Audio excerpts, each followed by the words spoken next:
Saudara, puluhan warga diduga keracunan usai menyantap nasi yang disajikan dalam kenduri Maulid Nabi di Menasah, Desa Cebrek, Simpang 3 PD.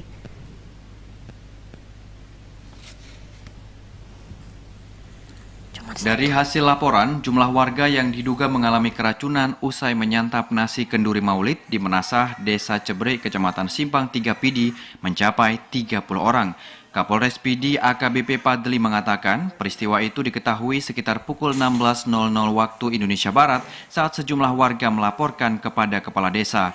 Berdasarkan laporan warga yang mengalami gejala keracunan, merasakan muntah, mual, sesak nafas, dan sakit kepala. Warga yang diduga keracunan terdiri dari anak-anak hingga dewasa. Menurut Padli, saat ini sudah ditangani secara medis oleh Puskesmas serta dibantu anggota Komando Rayon Militer dan Polsek Simpang 3 di Menasah Cebrek.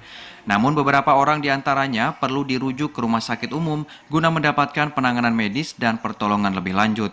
Padli merincikan sebanyak 9 orang mendapat perawatan di RSUD Tengku Cikditiro, 2 orang di Rumah Sakit Mufid, 1 orang di Rumah Sakit Citra Husada, dan 4 orang di Praktek Bidan Eriana Blangpaseh, Kota Sigli.